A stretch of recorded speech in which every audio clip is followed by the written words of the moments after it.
Deep in the shadows, I know it's hard to put one foot in front of the other. Hi guys, CeeChronicles here. Welcome to my YouTube channel. I post fragrance related content on this platform and would very much appreciate it if you did consider subscribing. That is, if you're not yet subscribed. To those who are returning, thank you so much for the continued support. I have a couple of Gourmands from the Middle East in front of me here, and this video was actually prompted by one subby of mine that came in the comment section when I did a video on Vaux Patisserie from the House of Paris Corner, asking how close it is to Alara by Latafa. So what I thought to do in this video is to actually pull out the Gourmands that the Middle Eastern fragrance companies have given us this year and then tell you what is doing what, right? Of course, I'm going to answer that question. That is what prompted me to make this video anyway, but I'm just saying I then thought to pull them all out because it looks like the Middle Eastern fragrance companies have, heeded to the call of actually dropping a lot of Gourmands out there. Now, let us address the elephant in the room before I give you a summary of some of the Gourmands that they've given us this year, including some of the new ones that I actually added that I had not brought on this channel. Right, so this is Vaux Patisserie from the House of Paris Corner, and this is Alara.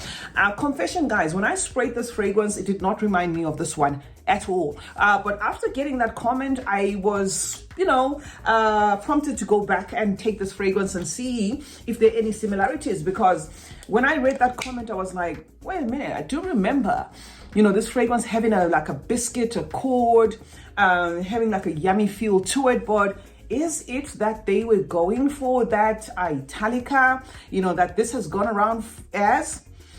Truth be told, I'm going to say there's a little bit of resemblance, but not enough to say it's the same thing. It's not the same thing at all, guys. What I get from Patisserie is an ultimate buttery gourmand, right? That ultimate yummy toffee fudge, as I said yesterday, caramelly style, a creamy gourmand. That is what I get in here. In here, guys, I'm not going to go with the Latafa notes, because the Latafa notes have been throwing us off of late. They talk about pink peppercorn, some Divana, some cinnamon. Yes, I do get some cinnamon in there, some plum accord. Plum accord, I can say yes. I couldn't smell whatever fruit they said wasn't here, but I can smell a fruit in here. There is a biscuity accord in Alara, guys, of the niche collection of Latafa. This particular collection might not be that popular because it's their collector's edition, so this fragrance may not have made that many rounds. But this doesn't feel to me as though it was going outright for that Italica. It feels like a twist. This is not going to give you the same serving of the gourmand weight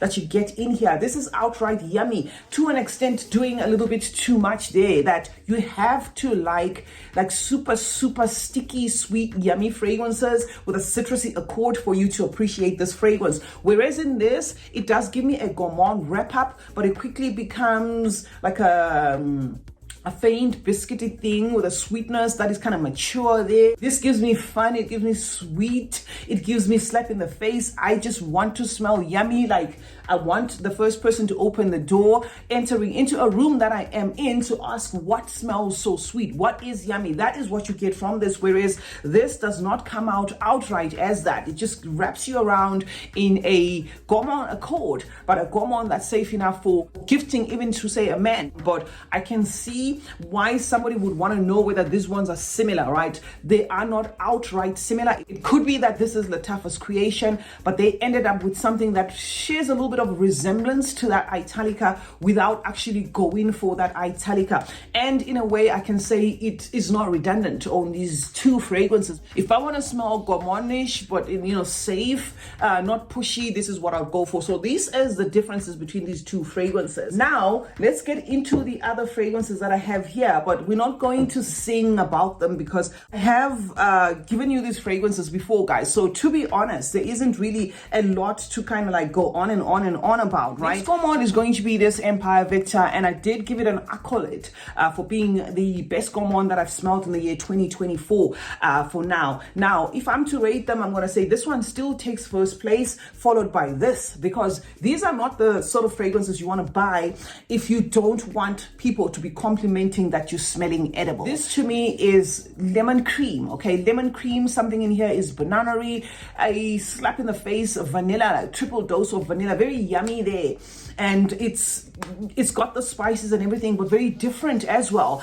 This does not give me juvenile. It gives me that sweet Gourmand feel, but it's got like a boss babe vibe type of thing. Like, you know, I could be a CEO and I'm smelling like this. You know, it has an element of seriousness to it there, but very nicely done there. So got a full review for Empire Victor for those who want to know to what extent what it's doing. And talk of Eclair from Latafa. This, simply put, guys, if you have bought the Eclair, the Cadbury Eclair Sweets, this is how it smells like in a perfume, and with the longevity to match, okay? Drawing its inspiration, of course, from that Bianco Latte. It does have that creamy, milky nuance there. Very nice, yummy style of fragrance with a caramel feel, toffee feel, that sort of thing. So that is what this one is doing. Some of you are going to get an underlying chocolatey praline feel, which I get as well. So that is what Eclair is doing.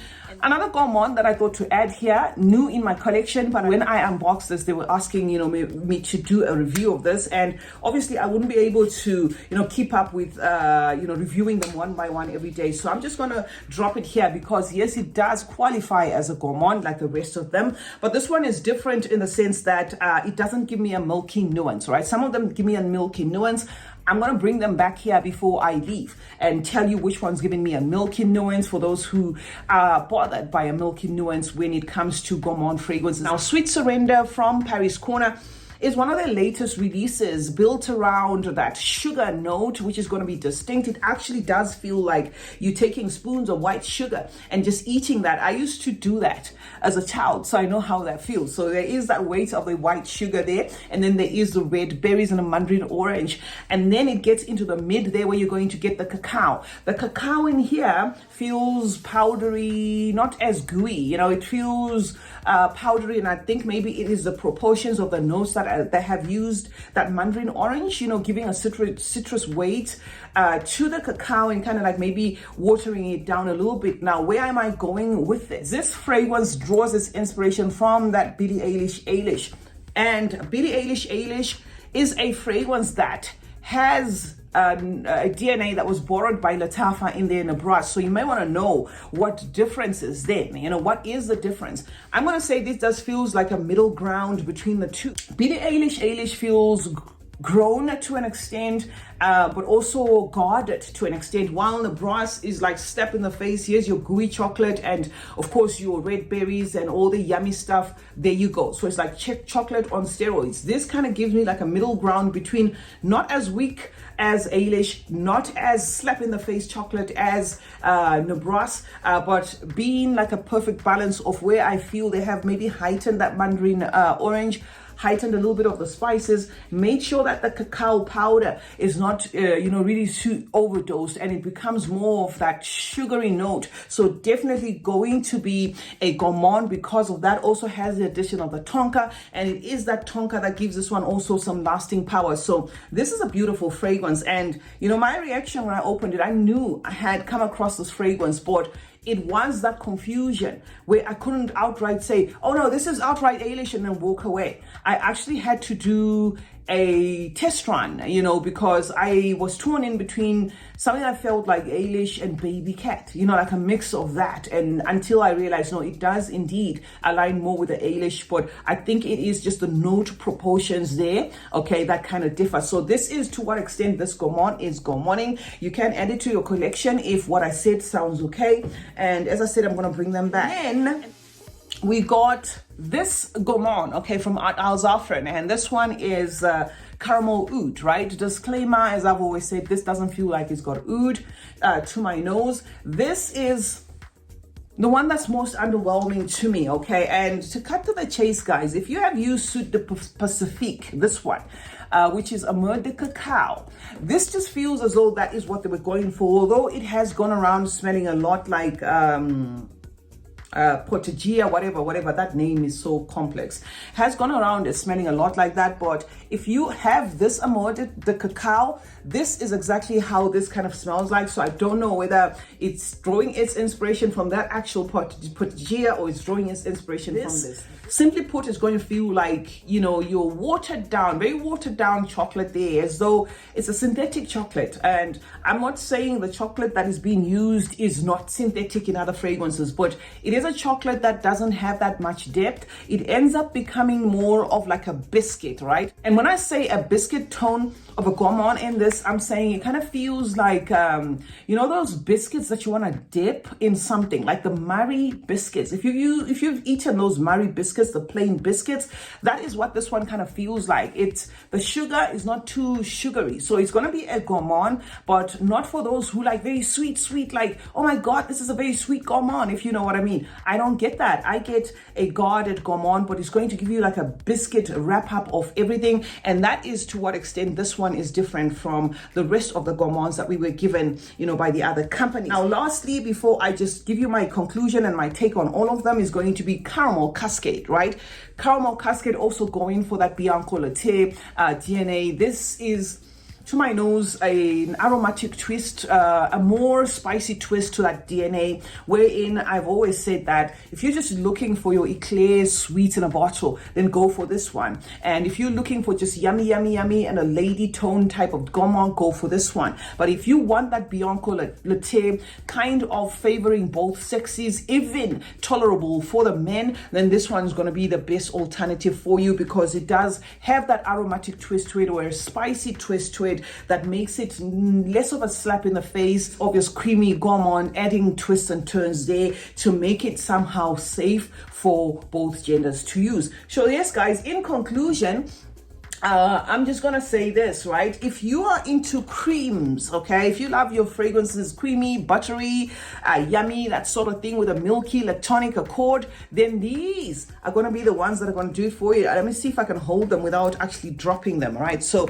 these, to me, these Gourmands here, these Gourmands to me are gonna have, they're not the same, right? They're not the same, except maybe these two, right? They share a little bit of some similarities, but these are Gourmands that you can go for if you're looking for creamy Gourmands, lactonic, buttery, yummy style of Gourmands. These are the ones that you can go for, and they're gonna satisfy you if you just love to smell yummy. And then these ones are a little bit guarded, right? These two are a little bit guarded in a sense that they're gonna have like a biscuity accord, not smelling the same, but biscuity accord, something like that, you know, something feeling yummy but not too pushy. And they do not have, to my nose, like a milky accord to them, in as much as this one does look as though, you know, it's giving sort of like it's got a little bit of milk there, but they don't make the lactonic note, if ever they do have, they don't make the lactonic note the center stage. And then lastly, this is just going to appeal to you guys if you like sweet fragrances, like really sweet, icing, sugar sweet, slap in the face type of sweet fragrances with that chocolate accord. That is what Sweet Surrender is going to do for you. And that is it, guys. That's a wrap. That is what I can say about the Gourmands that the Middle Eastern fragrance houses have dropped there. This is not limited to, but it's limited to what is in my collection, and I hope it helps for those who are still trying to decide which ones they need, which ones to eliminate. I hope it helps. If there's any other ones from other houses, I'm open to, you know, being clued up in the comment section, because I'm always on the hunt for fragrances, guys. CeeChronicles is my name. Thank you so much for joining me today. Let's meet in the comment section where we discuss more about fragrances. Remember to turn on post notifications. That way you get to be notified anytime I upload a video. Like and share this one. And remember that smelling good is a form of good manners. Cheers.